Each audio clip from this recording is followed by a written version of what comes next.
জুলাই অভ্যুত্থানে বিভিন্ন রাজনৈতিক দলগুলোর ভূমিকা কতটুকু ছিল?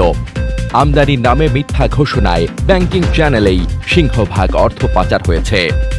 রাশিয়ার উপকূলে ৮.৭ মাত্রার ভূমিকম্প, সুনামি সতর্কতা জারি হয়েছে।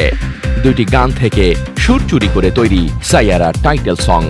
উরুগুয়েকে হারিয়ে কোপার ফাইনালে ব্রাজিল। শুনছিলেন শিরোনাম, এখন থাকছে বিস্তারিত। জুলাই অভ্যুত্থানে বিভিন্ন রাজনৈতিক দলগুলোর ভূমিকা কতটুকু ছিল? জুলাই অভ্যুত্থানে ১৫ বছর ধরে ক্ষমতায় থাকা আওয়ামী লীগ সরকারের পতন হয়।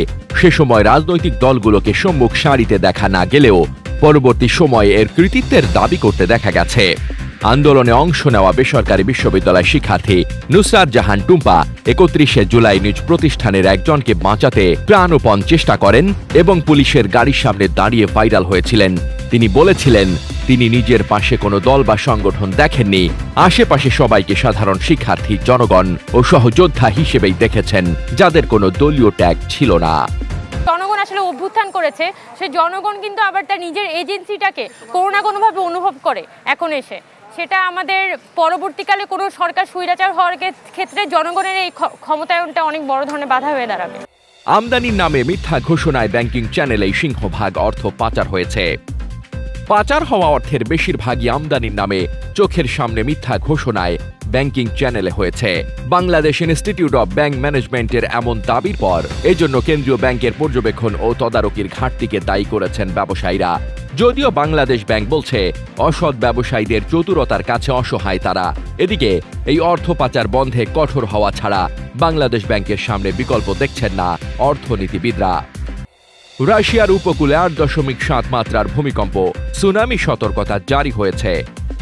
রাশিয়ার পূর্ব উপকূলে কামচাটকা উপদ্বীপে অনুভূত হয়েছে ৮.৭ মাত্রার শক্তিশালী ভূমিকম্প। ৩০ জুলাই বুধবার স্থানীয় সময় সকালে এই ভূমিকম্প অনুভূত হয়।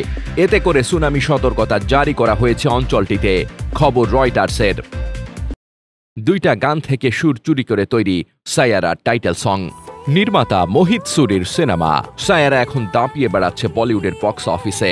শুধু সিনেমা নয়, গানও তুমুল জনপ্রিয় হয়ে উঠেছে দর্শক মহলে। তবে এই সিনেমার গানেই এবার উঠেছে সুর চুরির অভিযোগ। বলা হচ্ছে, এ গানের সুর ব্রিটিশ ব্যান্ড ওয়ান ডিরেকশনের একটি গানের সুরের সঙ্গে মিলে যায়। গানটির নাম নাইট চেঞ্জেস। এছাড়া বলিউডের জনপ্রিয় সঙ্গীত শিল্পী জুবিন নাটিয়ালের হামনাভা মেরে গানের সঙ্গেও মিল রয়েছে সায়ারা গানটির। উরুগুয়েকে হারিয়ে কোপার ফাইনালে ব্রাজিল। নারীদের কোপা আমেরিকার দ্বিতীয় সেমিফাইনালে উরুগুয়েকে ৫-১ গোলে হারিয়ে দিয়েছে টুর্নামেন্টের ফেভারিট ব্রাজিল। দাপুটে এই জয়ের ফলে কোপা আমেরিকার ফাইনালের টিকিটের পাশাপাশি ২০২৮ অলিম্পিকে জায়গাও নিশ্চিত করল তারা।